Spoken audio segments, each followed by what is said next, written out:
श्रीराम समर्थ. सुप्रभातम. हिंदू जागृती न्यास आणि श्री घंटाळी मंदिर संस्थांच्या प्रभाते मन या कार्यक्रमात अमृतापाध्येचा सस्नेह नमस्कार. श्री ब्रह्मचैतन्य महाराज गोंदवलेकर प्रवचने 23 जून.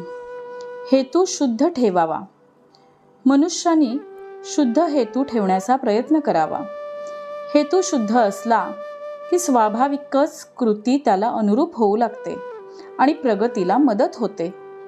हेतू हा विहिरीत असणाऱ्या झऱ्याप्रमाणे आहे. झरा गोड पाण्याचा असला म्हणजे विहिरीचे पाणी स्वाभाविकच गोड होते. म्हणून हेतू शुद्ध ठेवण्याची दक्षता घ्यावी आणि त्याकरता रामाची प्रार्थना करावी.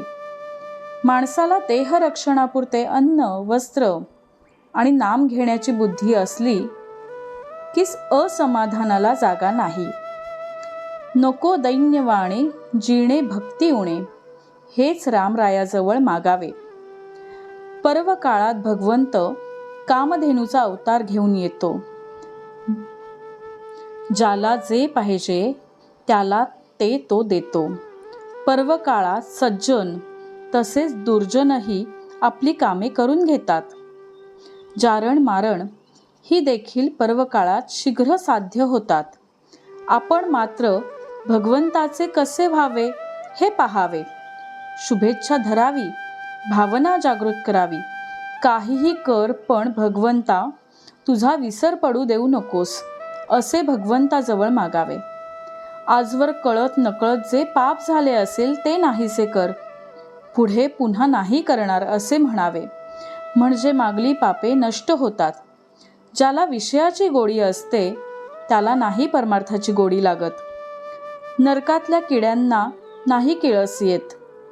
विषयी लोक प्रपंचात रंगून जाऊन साधू संतांची निंदा करतात. त्यांना मीच काय तो एक शहाणा मोठा असा अभिमान असतो. पण त्यांच्यापेक्षा लक्षावधी शहाणे आणि श्रीमंत जगात आहेत हे ते जाणत नाहीत. ते खालच्या लोकांकडे पाहतात आणि त्यांच्याहून मी श्रेष्ठ आहे असे म्हणतात. माझे चुकते आहे एवढे कळले तरी चालेल. विषयी लोकांना मला कुठे दुःख आहे असे वाटते. पण दारूप्रमाणे विषयाची धुंदी उतरली म्हणजे पश्चाताप होतो. देव आहे असे खऱ्या अर्थाने वाटणारे जगामध्ये थोडेच असतात. सद्विचार, सत्शास्त्र आणि सद्बुद्धी ही प्रत्येक माणसाला याच जन्मात भगवंताकडे नेण्यासाठी आहे. प्रपंचातला अनुभव कष्टमय आहे, पण भगवंताचा अनुभव आनंदमयी आहे. तापाने आजारी असलेल्या माणसाला आपल्याला घाम यावा असे वाटत असते, पण नुसत्या वाटण्याने काही होत नाही. त्यासाठी डॉक्टरचे औषध घ्यावे लागते. तसे ज्याला भगवंताचे प्रेम यावे असे वाटते त्यांनी नाम घेणे हे औषध घ्यावे. भगवंताचे प्रेम एकदा चिकटले की त्याच्या आड दुसरे काही येत नाही. खाणीतल्या दगडामध्ये जसे सोने असते तसा आपल्यामध्ये परमात्मा आहे. दगडातली माती अनेक चाळण्यांनी आणि यंत्रांनी काढून टाकतात आणि नंतर सोने हाती लागते. त्याचप्रमाणे अनेक वासना नष्ट झाल्यानंतर परमात्मा आपल्याला हाती लागतो. आपण मीपणाने मेल्यानंतर शेवटी परमात्मा प्रगट होतो.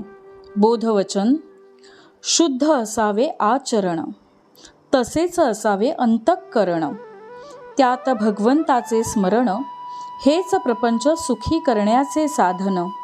मंडळी, रामरायाचे आणि श्री घंटाळी देवीचे शुभाशीर्वाद तुमच्या सर्व कुटुंबावर अक्षुण्य राहोत ही प्रार्थना. जानकी जीवन स्मरण. जय जय राम.